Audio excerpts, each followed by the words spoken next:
Feliz y bendecido día, aprendiendo un curso de milagros.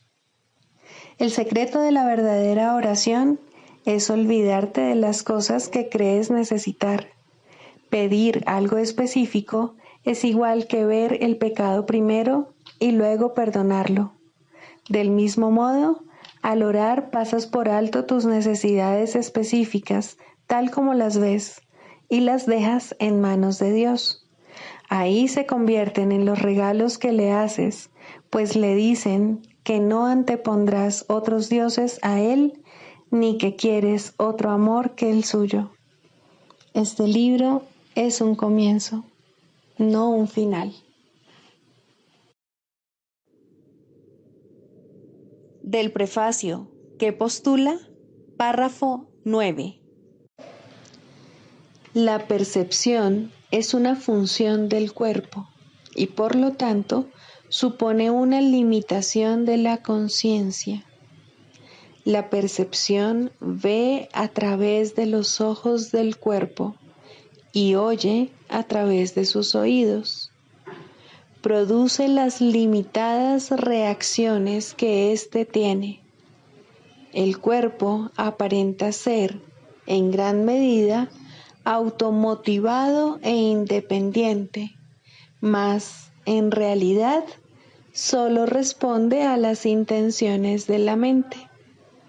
Si la mente lo utiliza para atacar, sea de la forma que sea, el cuerpo se convierte en la víctima de la enfermedad, la vejez y la decrepitud.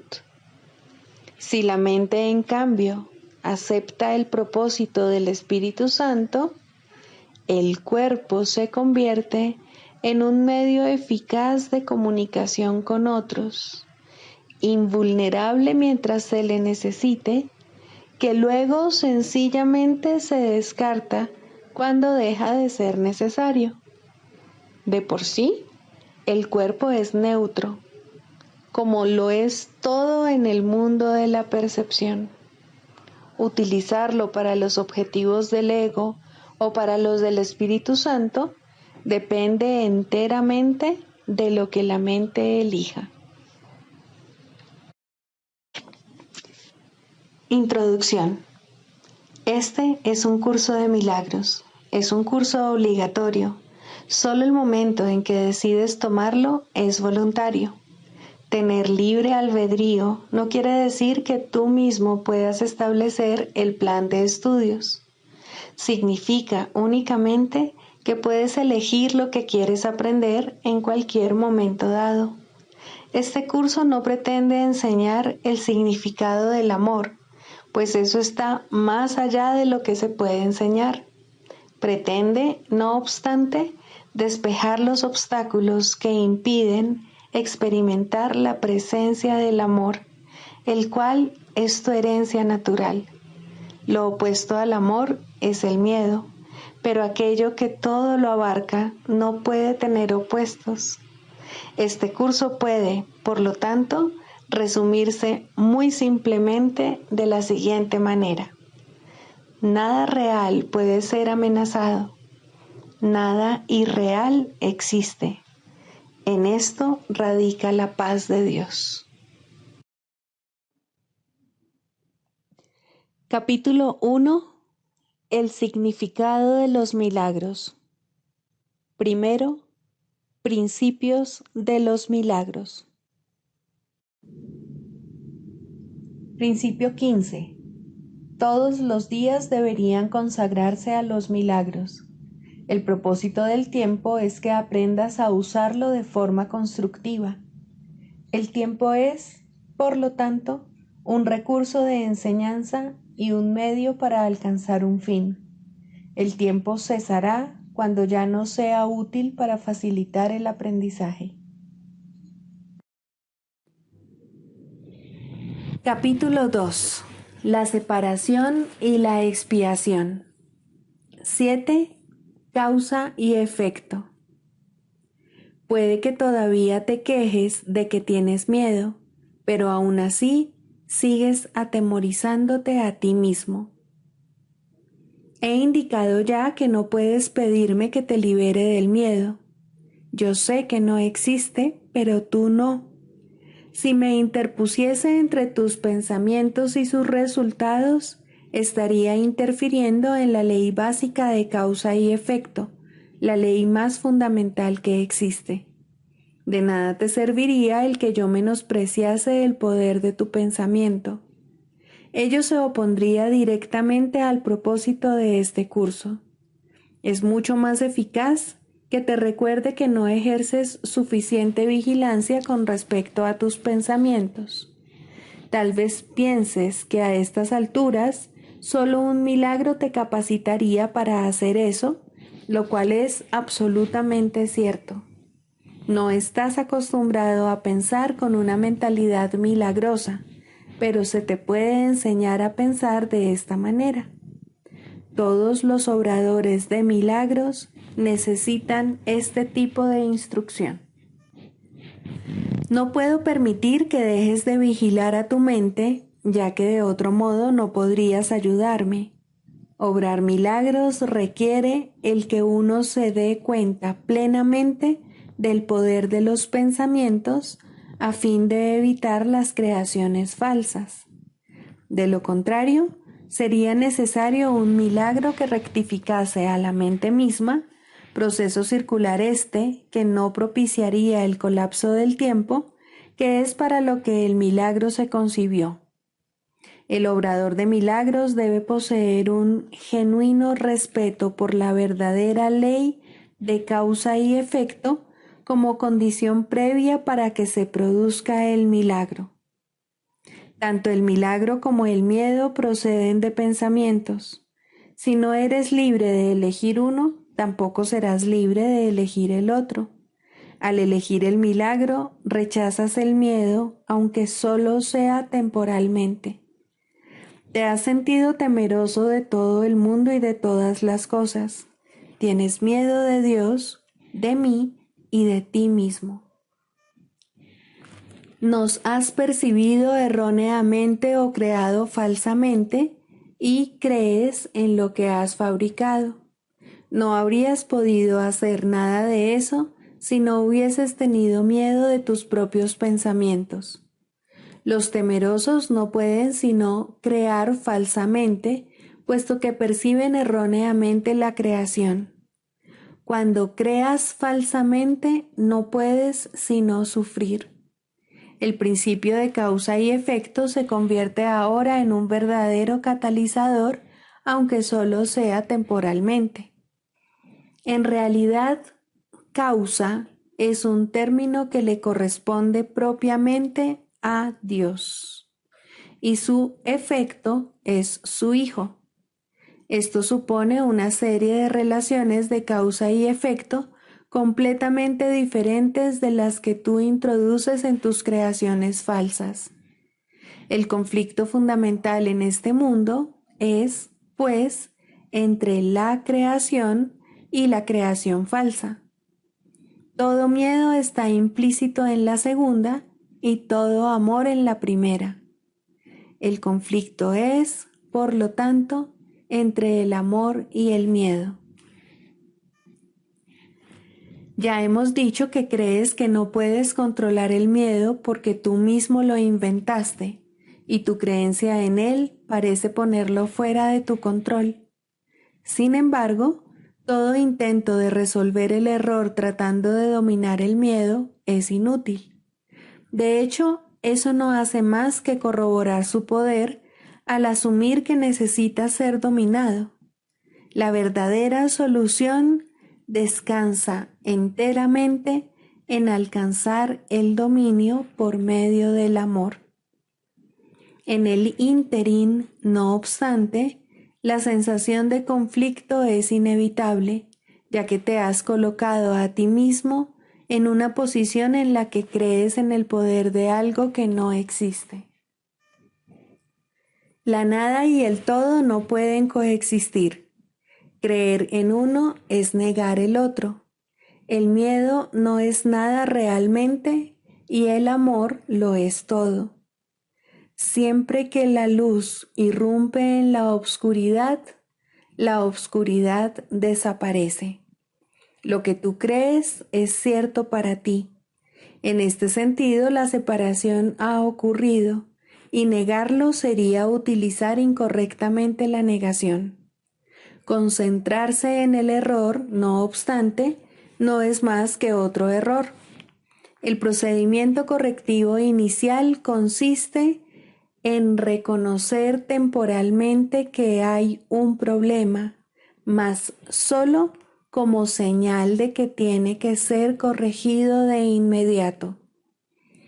Esto da lugar a un estado mental en el que la expiación puede ser aceptada sin demora. Debe señalarse, no obstante, que, en última instancia, no puede haber transigencia alguna entre lo que es todo y lo que no es nada. El tiempo es esencialmente un recurso por medio del cual se puede abandonar toda idea de transigencia al respecto. Este proceso parece ser gradual debido únicamente a que el tiempo en sí comprende intervalos que no existen. La creación falsa hizo que esto fuese necesario como recurso de corrección. La aseveración, porque tanto amó Dios al mundo, que le dio su unigénito Hijo, para que todo el que crea en Él no perezca, mas tenga vida eterna, necesita solamente una leve corrección para que tenga sentido en este contexto. Se lo dio a su unigénito Hijo. Debe observarse con especial atención que Dios tiene solamente un Hijo. Si todas las creaciones de Dios son hijos suyos, cada una de ellas tiene que ser parte integral de toda la filiación. La filiación, en su unicidad, trasciende la suma de sus partes. Este hecho, no obstante, queda velado mientras falte una sola de ellas. Por eso es por lo que, en última instancia, el conflicto no se puede resolver hasta que todas las partes de la filiación hayan retornado. Solo entonces podrá comprenderse lo que, en el verdadero sentido de la palabra, significa la plenitud. Cualquier parte de la filiación puede creer en el error o en la incompleción si así lo elige. Sin embargo, si lo hace, estará creyendo en la existencia de algo que no existe. Lo que corrige este error es la expiación. Ya he hablado brevemente acerca de la condición de estar listo, pero tal vez pueda ser útil mencionar aquí algunos puntos adicionales. Estar listo es solo el prerequisito para que se pueda lograr algo. No se debe confundir una cosa con la otra. Tan pronto como se da la condición de estar listo, también se da, en cierta medida, el deseo de querer lograr algo, si bien este no es necesariamente un deseo indiviso. Dicha condición de estar listo no es más que el potencial para que pueda tener lugar un cambio de mentalidad. La confianza no puede desarrollarse plenamente hasta que no se haya alcanzado un dominio total. Hemos tratado ya de corregir el error fundamental de que es posible dominar el miedo, y hemos enfatizado que el verdadero dominio solo se puede alcanzar por medio del amor. Estar listo es solo el comienzo de la confianza. Tal vez pienses que esto implica que tiene que transcurrir mucho tiempo entre el momento en que estás listo y aquel en el que alcanzas el dominio, pero permíteme recordarte que el tiempo y el espacio están bajo mi control.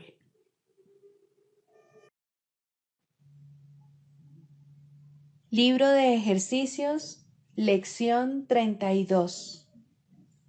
He inventado el mundo que veo. Continuamos hoy desarrollando el tema de causa y efecto. No eres víctima del mundo que ves porque tú mismo lo inventaste. Puedes renunciar a él con la misma facilidad con la que lo construiste. Lo verás o no lo verás, tal como desees. Mientras desees verlo, lo verás. Cuando ya no lo desees ver, no estará ahí para que lo puedas ver. La idea de hoy, al igual que las anteriores, es aplicable tanto a tu mundo interno como al externo, que en realidad son lo mismo. Sin embargo, puesto que los consideras diferentes, las sesiones de práctica de hoy tendrán una vez más dos fases. Una dedicada al mundo que ves fuera de ti y la otra al que ves en tu mente. Trata de introducir en los ejercicios de hoy el pensamiento de que ambos se encuentran en tu propia imaginación. Una vez más, comenzaremos la sesión de práctica de por la mañana y la de por la noche, repitiendo la idea de hoy 2 o 3 veces, mientras miras a tu alrededor al mundo que consideras como externo a ti. Luego cierra los ojos y mira tu mundo interno. Procura tratarlos a ambos con la mayor igualdad posible. Repite la idea de hoy sin ningún apresuramiento y tan a menudo como desees mientras observas las imágenes que tu imaginación le presenta a tu conciencia. Se recomiendan de 3 a 5 minutos para las 2 sesiones de práctica más largas, siendo 3 el mínimo requerido. Si notas que hacer los ejercicios te relaja, los puedes alargar a más de 5 minutos. Para facilitar esa relajación, escoge un momento en el que no preveas muchas distracciones y en el que te sientas razonablemente preparado. Estos ejercicios se deben seguir haciendo a sí mismo a lo largo del día, tan a menudo como sea posible.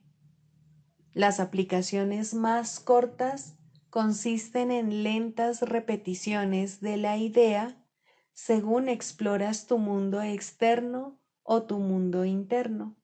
No importa cuál de ellos elijas. La idea de hoy también debe aplicarse inmediatamente a cualquier situación que te pueda perturbar. Aplícala diciéndote a ti mismo: he inventado esta situación tal como la veo.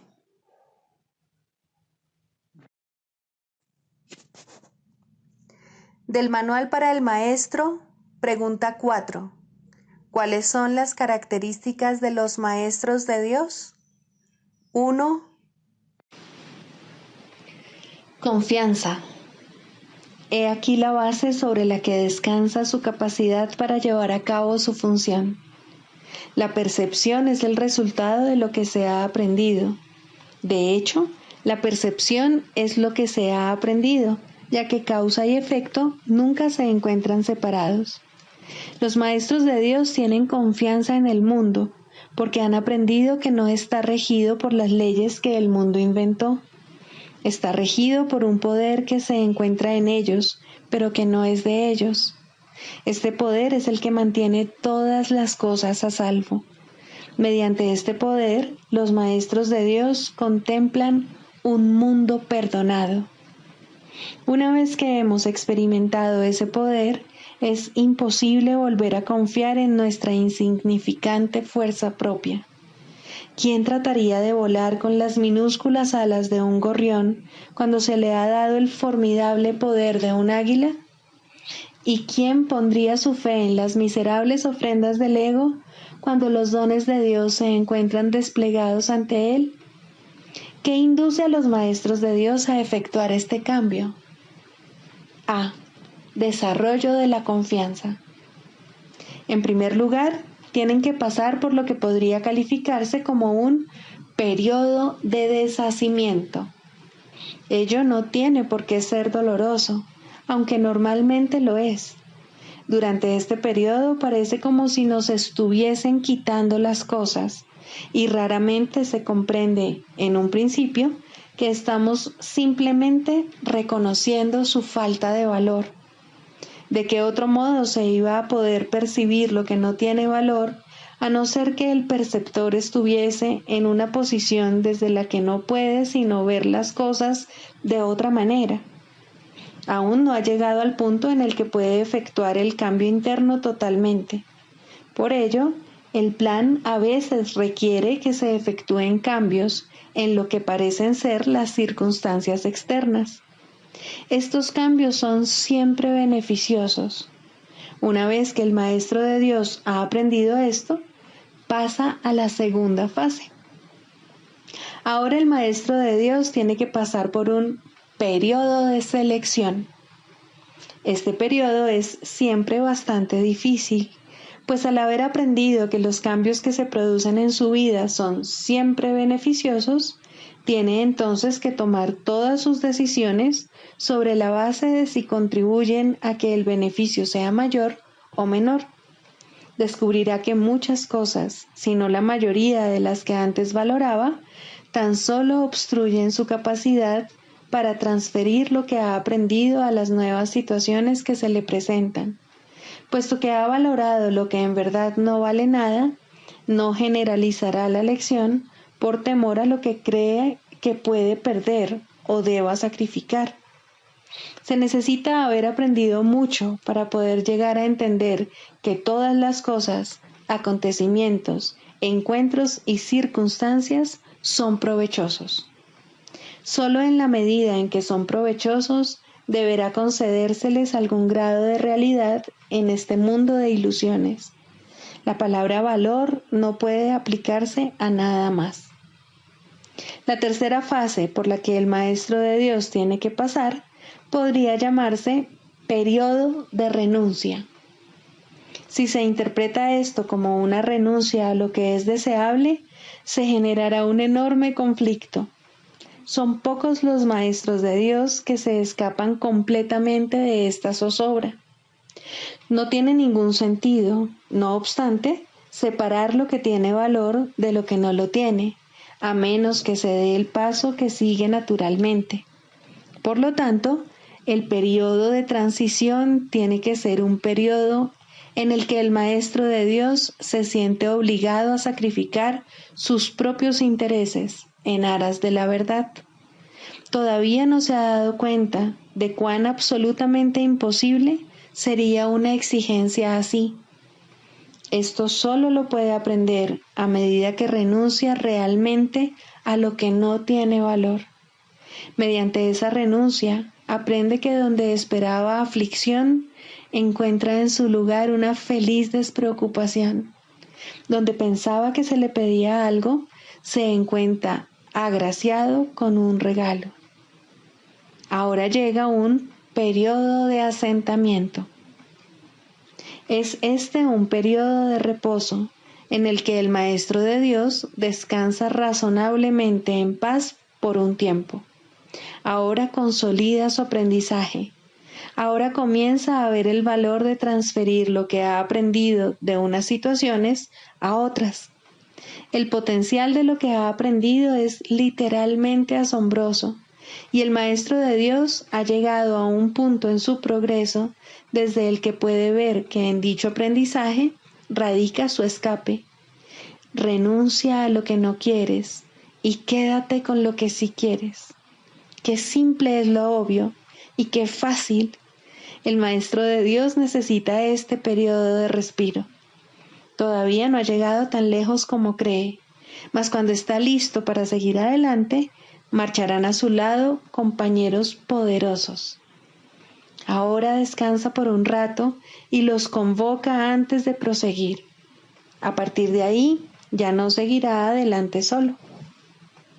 La siguiente fase es ciertamente un periodo de inestabilidad. El maestro de Dios debe entender ahora que en realidad no sabía distinguir entre lo que tiene valor y lo que no lo tiene. Lo único que ha aprendido hasta ahora es que no desea lo que no tiene valor y que sí desea lo que tiene. Su propio proceso de selección, no obstante, no le sirvió para enseñarle la diferencia. La idea de sacrificio, tan fundamental en su sistema de pensamiento, imposibilitó el que pudiese discernir. Pensó que había aprendido a estar dispuesto, pero ahora se da cuenta de que no sabe para qué sirve estar dispuesto. Ahora tiene que alcanzar un estado que puede permanecer fuera de su alcance por mucho, mucho tiempo. Tiene que aprender a dejar de lado todo juicio y a preguntarse en toda circunstancia qué es lo que realmente quiere. De no ser porque cada uno de los pasos en esta dirección está tan fuertemente reforzado, cuán difícil sería darlos. Finalmente llega un periodo de logros. Ahora es cuando se consolida su aprendizaje. Lo que antes se consideraba simples sombras se han convertido ahora en ganancias substanciales con las que puede contar en cualquier emergencia, así como también en los periodos de calma. En efecto, el resultado de esas ganancias no es otro que la tranquilidad, el fruto de un aprendizaje honesto, de un pensamiento congruente y de una transferencia plena. Esta es la fase de la verdadera paz, pues aquí se refleja plenamente el estado celestial. A partir de ahí, el camino al cielo está libre y despejado y no presenta ninguna dificultad. En realidad ya está aquí. ¿Quién iba a querer ir a ninguna otra parte si ya goza de absoluta paz? ¿Y quién querría cambiar su tranquilidad por algo más deseable? ¿Qué podría ser más deseable?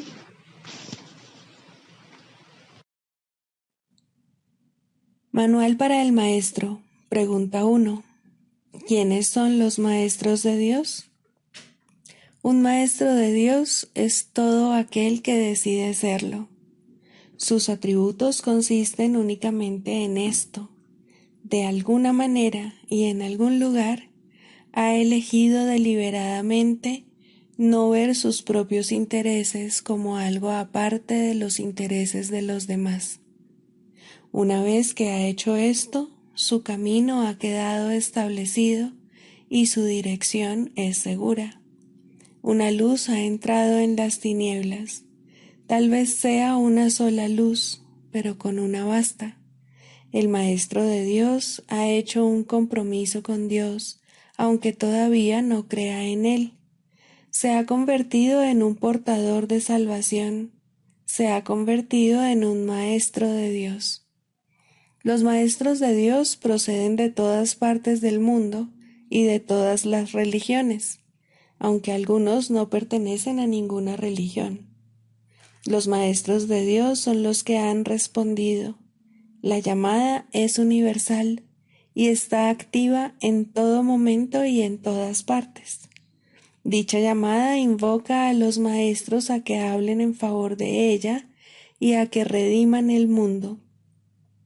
Muchos la oyen, pero muy pocos responden.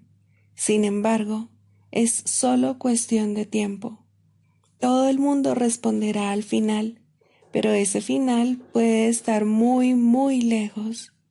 Esta es la razón por la que se estableció el plan de los maestros. Su función es ahorrar tiempo. Cada uno comienza como una sola luz, pero como tiene la llamada en el mismo centro de su ser, esa luz no puede restringirse, y cada uno de ellos ahorra miles de años, tal como el mundo juzga el tiempo. mas para la llamada en sí, el tiempo no significa nada. Cada maestro de Dios tiene su propósito.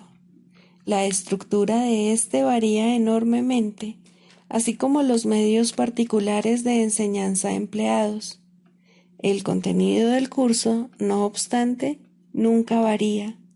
Su tema central es siempre: el Hijo de Dios es inocente y en su inocencia radica su salvación. Esto se puede enseñar con acciones o con pensamientos, con palabras o sin ellas, en cualquier lenguaje o sin lenguaje, en todo lugar o momento o en cualquier forma. No importa lo que el maestro haya sido antes de oír la llamada. Al responder, se ha convertido en un salvador. Ha visto a alguien más como a sí mismo. Ha encontrado, por lo tanto, su propia salvación y la salvación del mundo. Con su renacer, renace el mundo. Este manual está dedicado a una enseñanza especial y dirigido a aquellos maestros que enseñan una forma particular del curso universal. Existen muchas otras formas, todas con el mismo desenlace. Su propósito es simplemente ahorrar tiempo. No obstante, solo el tiempo se arrastra pesadamente y el mundo ya está muy cansado. Está viejo, agotado y sin esperanzas, mas el desenlace final nunca se puso en duda, pues, ¿qué puede cambiar la voluntad de Dios? Pero el tiempo, con sus ilusiones de cambio y de muerte, agota al mundo y a todas las cosas que habitan en él. Al tiempo, no obstante, le llegará su final, y propiciar ese final es la función de los maestros de Dios, pues el tiempo está en sus manos. Tal fue su elección, y así se les concedió. Manual para el maestro. Clarificación de términos. 6. El Espíritu Santo.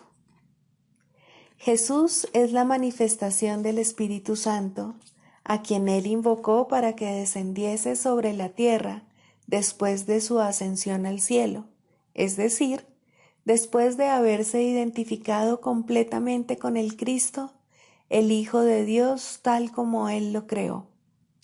Al ser el Espíritu Santo una creación del único Creador, y al crear junto con él y a su semejanza o espíritu, es eterno y nunca ha cambiado. Fue invocado para que descendiese sobre la tierra, en el sentido de que entonces se hizo posible aceptarle y escuchar su voz. Su voz es la voz de Dios y, por lo tanto, ha adquirido forma. Dicha forma no es su realidad, la cual solo Dios conoce junto con Cristo, su verdadero Hijo, quien es parte de él. Al Espíritu Santo se le describe a lo largo del curso como aquel que nos ofrece la respuesta a la separación y nos trae el plan de la expiación, al asignarnos el papel especial que nos corresponde desempeñar en dicho plan y mostrarnos exactamente en qué consiste. Él ha designado a Jesús como el líder para llevar a cabo su plan, ya que Jesús fue el primero en desempeñar perfectamente su papel. Se le ha dado pleno poder en el cielo y en la tierra, y lo compartirá contigo cuando tú hayas desempeñado el tuyo. El principio de la expiación le fue dado al Espíritu Santo mucho antes de que Jesús lo pusiese en marcha. Al Espíritu Santo se le describe como el último vínculo de comunicación que queda entre Dios y sus hijos separados. A fin de llevar a cabo esta función especial, Él ha asumido una doble función. goza de conocimiento porque es parte de Dios, percibe porque fue enviado para salvar a la humanidad. Él es el gran principio corrector, el portador de la verdadera percepción, el poder intrínseco de la visión de Cristo. Él es la luz en la que se percibe el mundo perdonado, en el que solamente puede verse la faz de Cristo. Él nunca se olvida del Creador ni de su creación. Él nunca se olvida del Hijo de Dios. Él nunca se olvida de ti. Te brinda el amor de tu Padre en un eterno resplandor que nunca será extinguido, porque Dios mismo lo depositó ahí. El Espíritu Santo mora en la parte de tu mente, que es parte de la mente de Cristo. Él representa a tu ser y a tu Creador, quienes son uno. Habla por Dios y también por ti, ya que está unido a ambos. Por consiguiente, Él es la prueba de que ambos son uno solo. El Espíritu Santo parece ser una voz, pues de esa forma es como te comunica la palabra de Dios. Parece ser un guía por tierras lejanas, pues esa es la clase de ayuda que necesitas. Y también parece ser cualquier cosa que satisfaga las necesidades que creas tener. Pero Él no se engaña cuando te percibes a ti mismo atrapado por necesidades que no tienes. De ellas es de las que quiere liberarte. De ellas es de las que quiere ponerte a salvo. Tú eres su manifestación en este mundo. Tu hermano te invoca para que seas su voz junto con él. Por sí solo no puede ser el ayudante del Hijo de Dios, pues por sí solo no tiene ninguna función. Pero unido a ti es el resplandeciente Salvador del mundo, cuyo papel en la redención de éste tú has completado. Él te da las gracias a ti y a tu hermano, pues te elevaste con él cuando él empezó a salvar al mundo, y estarás con él cuando el tiempo haya cesado y ya no quede ni rastro de los sueños de rencor en los que bailabas al compás de la exangüe música de la muerte, pues en su lugar se oirá el himno a Dios por unos momentos más, y luego ya no se oirá más la voz, ya que no volverá a adoptar ninguna forma, sino que retornará a la eterna amorfía de Dios. Sexto, ¿cómo se define la sanación? El proceso de la psicoterapia, pues, se puede definir simplemente como perdón, pues no hay sanación que pueda ser otra cosa. Los que no perdonan están enfermos, pues creen que ellos no han sido perdonados. El asirse a la culpa, el abrazarla estrechamente y cuidarla, el protegerla con amor y el mantener en alerta su defensa, todo esto no es otra cosa que una implacable negativa a perdonar. Dios no puede entrar aquí, repiten los enfermos una y otra vez mientras lamentan su pérdida y, sin embargo, se regocijan en ella. La sanación ocurre a medida que un paciente comienza a escuchar el canto fúnebre que entona y a cuestionar su validez. Hasta que no lo escuche, no puede entender que es él quien se lo canta a sí mismo. Escucharlo es el primer paso en la recuperación.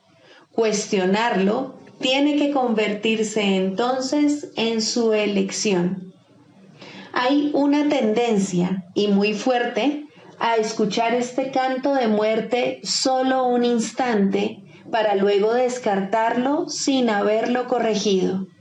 Estas conciencias fugaces representan las muchas oportunidades que se nos dan literalmente para cambiar de melodía. En vez de esta, puede escucharse el sonido de la sanación, pero primero debe surgir voluntad de cuestionar la verdad del canto de la condenación. Las distorsiones extrañas que se tejen inextricablemente al interior del concepto del yo, que en sí no es otra cosa que una pseudocreación, hacen que este feo sonido parezca verdaderamente hermoso. El ritmo del universo, el canto del ángel heraldo, todo esto y más se oye en lugar de esos ruidosos chillidos discordantes. El oído traduce, no oye. El ojo reproduce, no ve. Su tarea es hacer agradable aquello que se invoca, no importa cuán desagradable pueda ser. Responden a las decisiones de la mente al reproducir sus deseos y traducidos en formas aceptables y placenteras. Algunas veces el pensamiento detrás de la forma se asoma, aunque solo muy brevemente, y la mente se asusta y comienza a dudar de su cordura, pero no permitirá a sus esclavos cambiar las formas que contemplan, los sonidos que oyen. Estos son sus remedios, sus salvaguardias contra la locura. Estos testimonios que traen los sentidos tienen un solo propósito: justificar el ataque y de esta manera conservar la falta de perdón sin reconocerla como lo que es. Cuando se la ve sin disfraz, resulta intolerable. Sin protección no podría soportarse. Aquí se atesoran todas las enfermedades, pero sin reconocer que es así.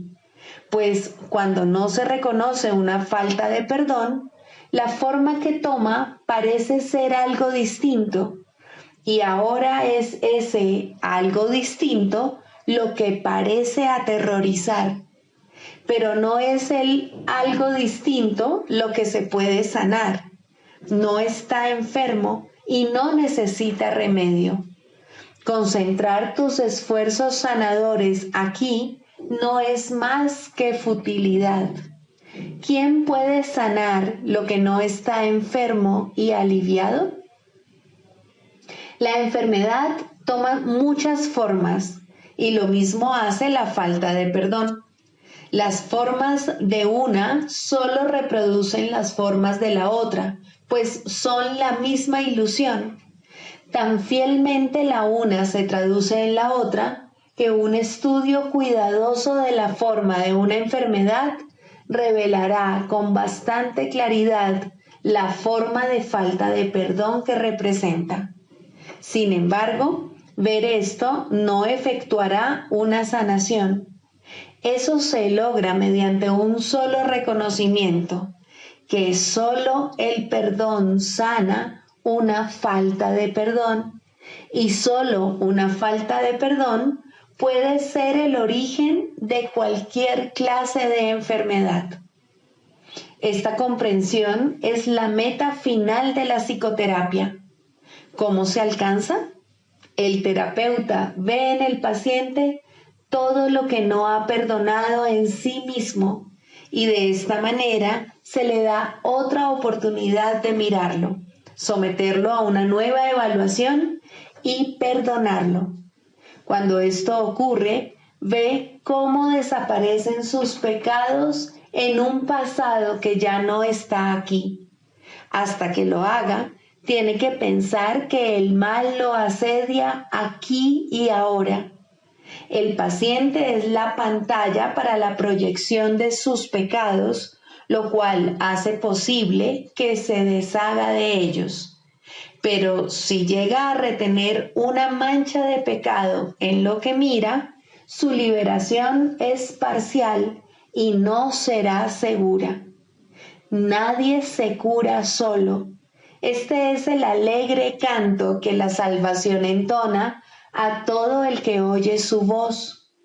Esta afirmación no puede ser recordada con demasiada frecuencia por todos los que se vean a sí mismos como terapeutas. Sus pacientes solo se pueden ver como portadores de perdón, pues son ellos quienes vienen a demostrar su impecabilidad ante ojos que aún creen que el pecado se encuentra ahí para que lo vean. Pero la prueba de la impecabilidad, vista en el paciente y aceptada en el terapeuta, le ofrece a la mente de ambos un pacto en el cual se encuentran y unen y son uno. El canto de la oración. 3. La curación. Introducción.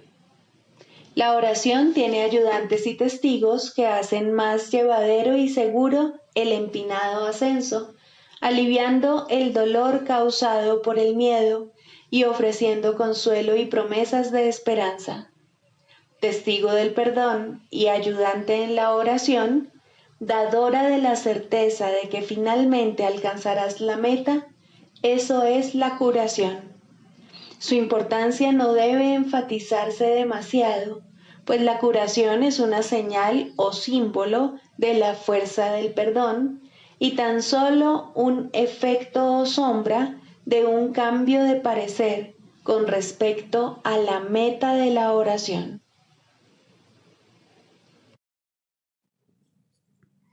Sigamos a Jesús haciendo del perdón algo tan natural como respirar y algo tan vital como el aire. Amén.